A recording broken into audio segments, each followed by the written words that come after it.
Hello and welcome to Alyssa Jean's Reviews, and welcome to my review for Star Trek Lower Decks Season 4, Episode 4, Something Borrowed, Something Green. There be spoilers in this video if you have not seen up to the end of this episode. I don't know why there's a pirate theme happening in my TV watching lately. I've been watching One Piece on Netflix, and very soon Our Flag Means Death Season 2 is coming, and then here, not directly pirate related, but you know, pirate adjacent, as is said in this episode. So, I don't know. You ever watch an episode and then go, yeah, everyone else is going to like this more than I did.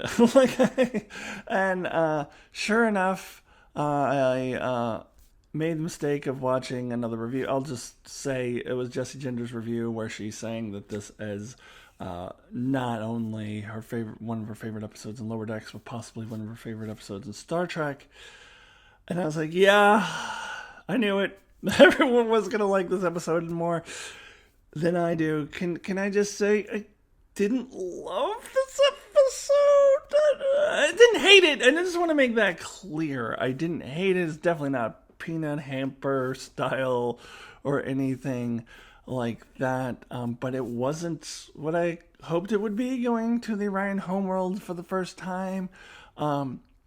Well, first of all, before I give my overview on the Orion storyline, I just have to say flat out that the B plot with Rutherford and Boimler was fucking stupid. It was one of the dumbest plots I have seen in Lower Decks since season 1. It was just dumb, and I will get into that. I don't know, maybe I just woke up in a bad mood this morning. I don't know. I just thought it was not funny at all. That was really dumb. I'll get into more details of that as I go through this video. But as for the Orion plot, I did appreciate going to the Orion homeworld. I do appreciate getting more details on Tindy's backstory and a little more rich view of her character and who she is. And I also don't think we're getting anything brand new here. Like, I think we have touched on Tindy's character and explored Tindy's character, more than touched on it. We've explored her character and her struggle to balance her love of science and love of Starfleet with her pirate background and wanting to hide her pirate background and being embarrassed by it. For my money, the best Tindy episode in this regard is still Hear All Trust Nothing, the Deep Space Nine episode from last season. I think one of the best episodes in Lower Decks. It's clearly one of the best episodes in Modern Trek at the very least. Not only because it was a great tribute and a great callback, a great crossover with Deep Space Nine, but also the Tindy story in that episode, the moment when she realizes that it's okay to have this pirate past and I'm going to embrace it. That was a powerful moment for me, and I don't think this episode does anything to that level.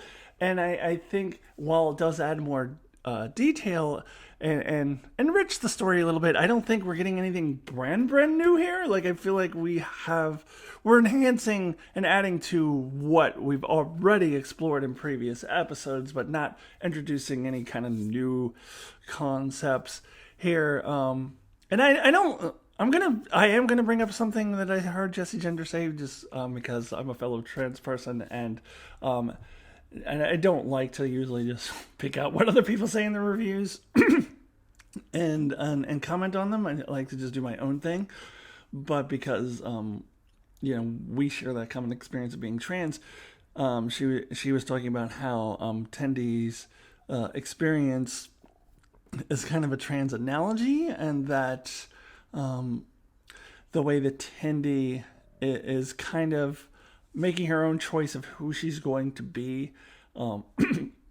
She's not going to be an Orion pirate or the Mistress of the Winter or whatever, that she's making her choice to be scientist, and that's who she is. And it kind of gets shunned by the system, by the society. And I agree with all of that. I just don't think this is the first time we've seen it with Indy. I don't think it's new. I think that this is adding to what we've already done. So to me, this isn't anything new and profound because we've already covered it. But I mean, I'm not saying it's just stale and just repeating the same thing. I don't mean to imply that. They're adding to it, but I don't think it's a brand new thing. And I think it was done better. And here I'll trust nothing. So sorry. And I'm disappointed by the fact that Tindy is secret royalty. Like, she's the mistress of the winter, whatever, which we have heard that title before, but we didn't realize what a big deal it was. And we see Mariner and Talen learning it. But she's like top shit in Orion society. She's up there. She's like one of the 5 richest families in the syndicate or something like that. So she's a big deal. She's basically royalty, and she shunned all that to join Starfleet. And we kind of already did this with Phillips. I mean, is every member of the Cerritos crew secretly royalty, and they decided to go join Starfleet instead? I mean, we've done this already. I don't know. Like, we're just so it's kind of disappointed. Like, I didn't feel like I needed that. Like, I already was appreciating Tindy's struggle with her Orion past without that added layer of that she's royalty like Billups is, and it kind of takes away from it a little bit, I would even say. So I didn't care for it, but don't get me wrong, I'm not going to be all negative. I did enjoy a lot of things. I enjoyed the girls trip ×3. I forgot the term that Mariner used, the girls trip trio, kind of playing off the episode from a couple years ago when we first get Mariner and Tindy going off, and that was another Ryan episode where Tindy kind of struggling with her past a couple seasons ago. So now we have the 3 of them. I absolutely love Talen being added to the cast. Why did they wait till season 4? She was appearing at the end of season 2. So why did they wait till season 4? I don't know. But I absolutely love her. I loved her last week's episode with Boimler. I love her here. I adore this trio of girls and going on this trip together, and the 2 of them, Mariner and Talen, always making these little comments in their own style about Tindy's background and about the Ryans. I enjoyed all of that. So I don't want to make it sound like I'm just going to be completely a negative Nancy or that I hated this episode or anything like that. I just didn't think, when it comes down to it, it added a lot that was brand new, and I feel like other episodes did this better. So I don't know. Don't hate me.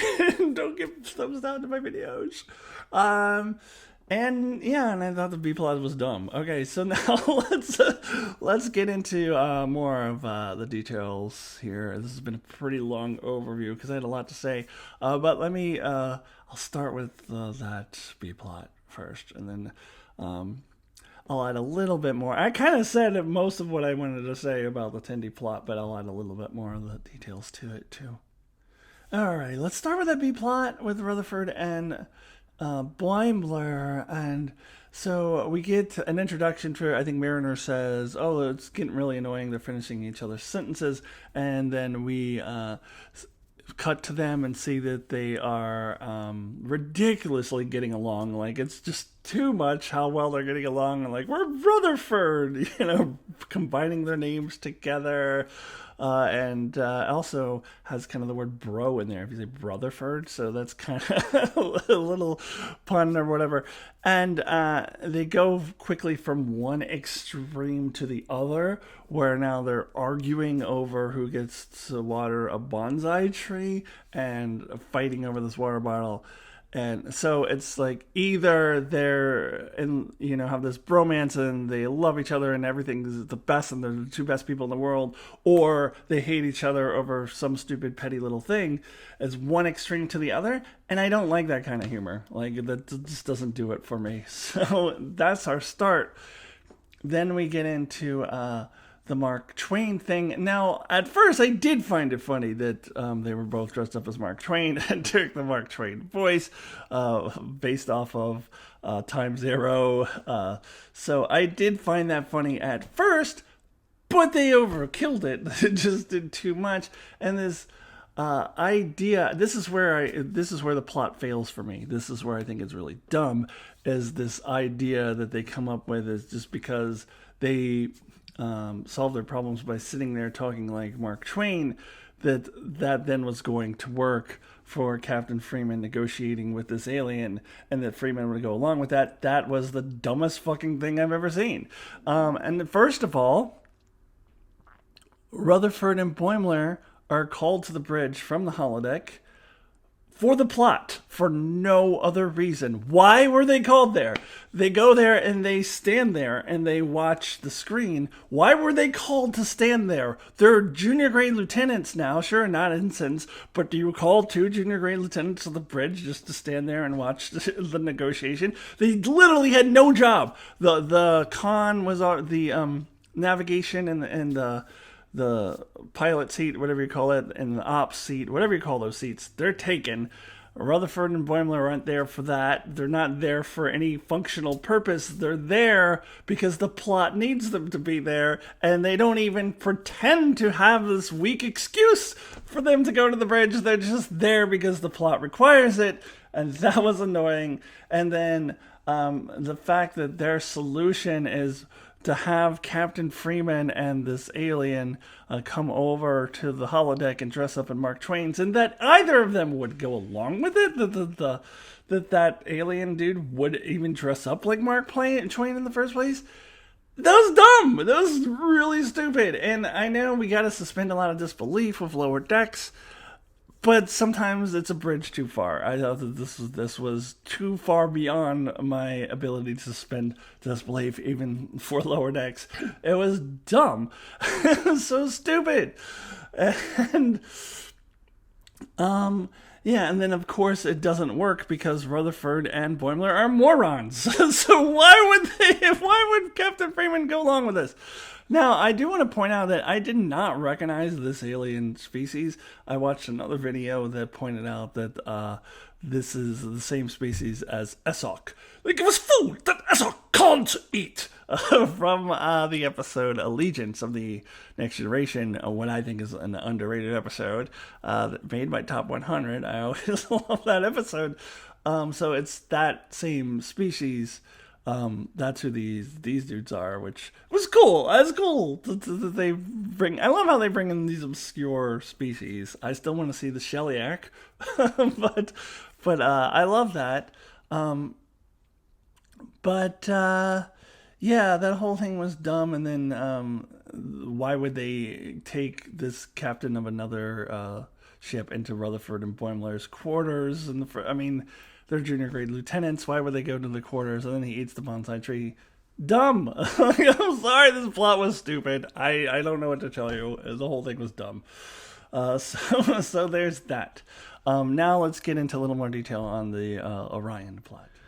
All right, let me talk a little bit more about the Orion plot. I feel like I kind of have said the main things that I wanted to say about this, that I did think that added a lot, but it's not anything brand new. Also, didn't love that they're retreading the Billups thing where I guess every member of Cerrito's crew is secretly royalty and chose Starfleet over their royal past.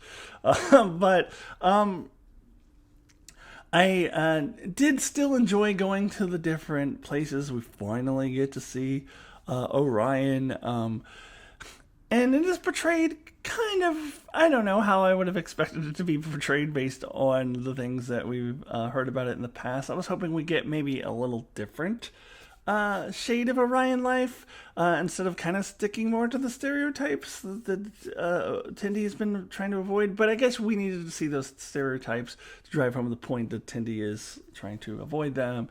We get kind of that Orion nightclub at first. I did love the murder bug drinking game, but I kind of wondered what the result of that usually is. Like, Tendi stopped her friend from being stung by the murder bug. But what if she didn't? Like, do people just die with this all the time? Or maybe the murder bugs don't really kill you. Maybe they just like sting you and hurt you really badly, and maybe you're like paralyzed or something for a little while, and then you're fine. Maybe it's probably something like that, I would assume, because I don't know. I wouldn't think that Tindy would just be playing a game like that with apparently maybe not a friend, but an acquaintance, somebody she knows.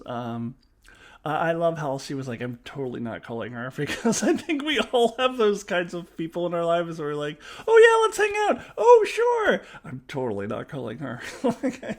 I did appreciate that. And we go into, I love Mariner's term for it, the hump dungeon. So we're playing off of the Enterprise episode that I hate, that reveals that, oh no, it's not that the Ryan women are slaves, like it's the men who are slaves. Ooh, look, we're feminists, see, because it's actually the women who are the slave owners. And it's just, it is feminism written by a man who doesn't understand feminism, and it is so bad. And they reference this in Here I'll Trust Nothing, where Tendi says, well, not all Orion females have those pheromones, and I didn't like that they referenced it, because I wanted that episode to be swept under the rug and wiped out of canon. However, I will say I like how they handle it here. It's portrayed as not the whole culture, but a segment of the culture, that there are these Orion women who have these pheromones, who use it as kind of a sex ring. I mean, it's not all that different from a regular brothel, except for the fact that they they have those pheromones. So it's just a segment of Orion culture, and I kind of like that. I kind of like that it's showing that Orion culture is not this monoculture. And I think that's how the Enterprise episode was presenting it. And then only a few of the Orion females have this. I do have a question about this scene, though. That guy that she let out of the cage, I guess the way that everyone was responding to it and the way that the characters responded to it, I guess is just some dude. But I thought it was the same guy from Here I'll Trust Nothing, the Starfleet guy. He's like, must be voiced by the same actor or something, and he kind of looks like him. But I guess this is supposed to be a different character. I thought it was the same guy. So that was a little confusing to me. But, yeah, no, I appreciate this. What I didn't, get a lot of value out of, I guess, is her encounter with her sister, and her, her sister having this resentment toward her for leaving everything to her and going off the Starfleet, and then they resolve their issues. That was fine, but I just feel like Tindy's just kind of repeating some of the things she said in previous episodes about why she just felt like she belonged in Starfleet more. Like, none of that was new to me. So it just wasn't bad. I just felt like, okay, we're just adding more detail to the things we've already done before. I did really appreciate, as I've mentioned before, Mariner and T'Lyn in this episode. I love all the little comments that they made. I love how Mariner says to her, oh, you're an adorable little nerd. You're not a pirate. And he's like, that's the nicest thing anyone's ever said to me. Like, that was actually very sweet. That she's embracing her nerdery, which is something that I had to learn to do myself. Like, embrace your nerdery. So that was nice. I did like that. It's, again, not something that they've never done before, but it was a nice moment. I still liked it. And T'Lyn writing her report was really funny. All the little comments that she would make, and she would be writing it into her report. And Tindy was like, are you sure you want to put that in your report? Could you maybe leave that out? That was funny. And I love that T'Lyn just throws the thing out of the window and says, it is unethical to submit a report without consent. I like that. That was nice. I really love T'Lyn. Also, Little Easter egg that they're riding in a Raven class Starfleet ship, which is the same class as Seven of Nine's parents, which I noticed immediately. I was like, that looks like Seven of Nine's parents' ship. And then I saw another video where they confirmed that it is the same class of starship, or maybe not a starship, whatever you call those, whatever kind of ship that is. But yeah, that was kind of cool. Cool little Easter egg. Yeah, so I don't want to make it sound like I hated this episode. I got a lot of enjoyment out of it. There were some nice moments in it. It added to some of the Tendi storyline we already got. I still think Hero I'll Trust Nothing has the best Tendi storyline, bar none. But this wasn't bad. This added to it. Maybe not as good as I had hoped it would be. All right, so it's time for me to wrap this up and give my rating out of 10, and this is kind of a tough one for me. I am stuck between a 6 and a 7. A 7 feels too high because of how bad the Rutherford and Boimler storyline was. A 6 seems a little harsh because although we're kind of retreading a lot of the same waters, we do get some nice moments and we do get some nice additions to this storyline. So you know what happens when I'm stuck between two numbers? I go in the middle and split the difference. So I'm giving this a 6.5. So this is a 6.5 out of 10 to demonstrate that I am indecisive about a 6 or a 7 for this episode. And before I go, I just remembered a thing that I forgot to mention. We got the intro at the beginning with, now we see the Orions being wiped out by this mysterious ship, which was a nice tie-in. Kind of, it gets referenced. These Orions disappeared. So we're building towards something here, and I'm very curious where we're going. So I forgot to mention that, so just wanted to throw that in real quick before I actually go. So that does it for my review for this week. I will see you next week as I review Season 4, Episode 5. Also check out my Star Wars Ahsoka reviews, which I do weekly. And check out all the stuff on my channel, including my Star Trek Top 100. I'm up to number 6 in my Top 100, so check that out. Subscribe if you have not already, and I will see you soon. Goodbye.